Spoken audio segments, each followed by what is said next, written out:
CUPE members weren't the only ones on the picket line. Go bus services across the Golden Horseshoe were suspended today after 2,200 workers began a strike this morning. The union representing them says negotiations fell apart yesterday, just hours before deadline. Jason Gaidola reports. McMaster students walked through an empty Go Bus terminal this morning, and those who normally use the transit system had to adjust. My dad dropped me off, but later on it's a long ride, so I don't know what I'm gonna do. I got here at must have been 9:30 this morning. I'm kind of just walking down to my class. I could tell there were at least a little less people in the morning. Go Transit bus services were halted at midnight, leaving commuters who use stations at McMaster, Hunter Street, and Aldershot to find another way to their destination.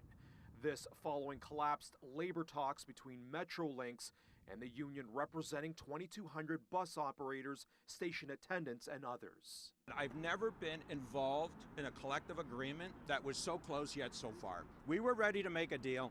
Metrolinx was not. They were not bargaining in good faith. After 7 months of negotiating, Amalgamated Transit Union Vice President Manny Sforza says he was hopeful on a new agreement after a bargaining meeting Saturday. But the next day, he says the deal went south. Metrolinx sat at the table 13 hours before a deadline and proposed 4 more weeks of consultation with our members. Outrageous. The transit union claims that Metrolinx failed to put forward a proposal yesterday that addressed some key issues like commitments to hiring more full-time employees and protections against contract workers from other companies. We have an amazing track record with regards to safety. The contractors, not so much. And that's the safety concerns that we raised in our press release. Metrolinx fired back today, stating, "We were quite surprised that the ATU tabled several new issues with new language and time ultimatums that could not be reasonably met, and then walked away from the negotiations over the weekend."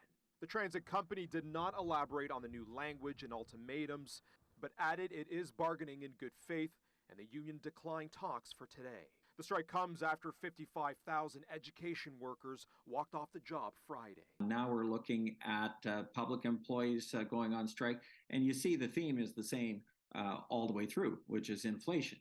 And they're trying to keep up to inflation. So as long as that pressure is there, there's going to be, let's call it a tendency for people to go on strike.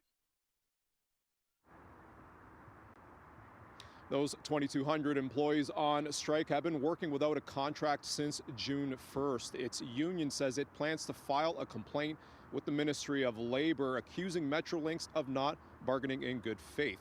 In the meantime, Metrolinx, their stations will remain open and trains are available. They are advising everyone to check their website for labor updates.